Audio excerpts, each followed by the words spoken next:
Bonjour à tous et à toutes. Au final, tout se résume à notre degré d'amour du Tout-Puissant, de Dieu, d'Allah, subhanahu wa ta'ala. Quand on est un chercheur d'absolu, on n'arrive pas simplement à contenter son âme avec de la tiédeur et des compromis.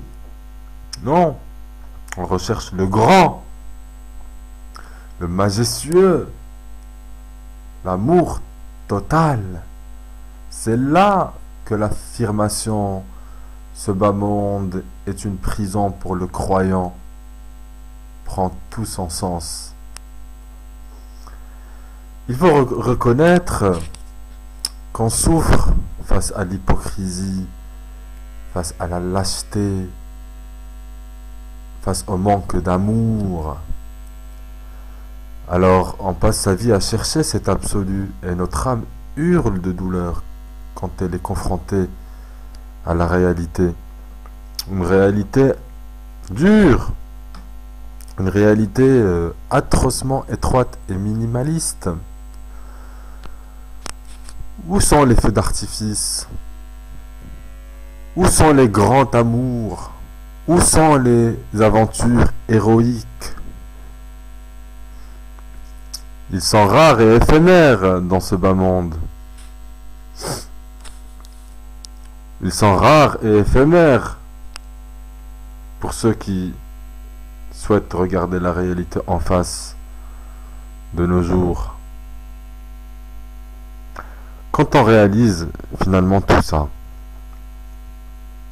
on n'a plus d'autre choix que de devoir prendre des risques et d'aller hors des sentiers battus pour espérer les rencontrer.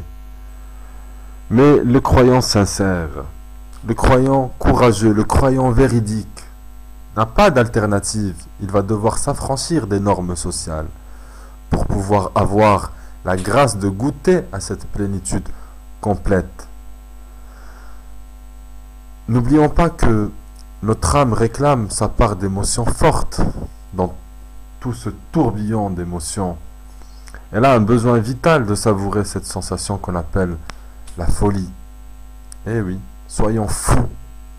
Mais soyons fous pour l'amour de Dieu, d'Allah subhanahu wa ta'ala. Soyons ambitieux et curieux. Et là, peut-être on pourra entrevoir une porte de sortie face à cette atroce routine qui nous détruit petit à petit. Nous ne pouvons plus accepter de devenir des fonctionnaires de l'islam. On n'a pas signé pour ça. Mais Allah, subhanahu wa ta'ala, Dieu réserve cet immense cadeau aux véridiques. Ceux qui sont prêts à tout perdre, à tout mettre même en danger pour recevoir cette immense récompense. Quant à ceux qui se laissent terroriser par les shayatin, par les démons, par leurs maîtres, ils sont voués à une petite vie médiocre, à ramasser des miettes et à être humiliés constamment.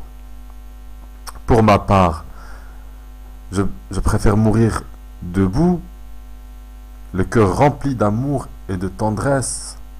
Et pour ça, il faut rechercher la compagnie de ceux qui cherchent vraiment la face de Dieu, la face d'Allah subhanahu wa ta'ala. Ces gens-là existent, on peut les reconnaître, ils sont indépendants, ils sont libres, ils sont autonomes, ils sont contre les lois esclavagistes des créatures, ils sont seulement soumis aux lois justes du Créateur. Ils ne doivent rendre des comptes à personne d'autre en dehors d'Allah subhanahu wa ta'ala. Je vous remercie de m'avoir écouté et à la prochaine.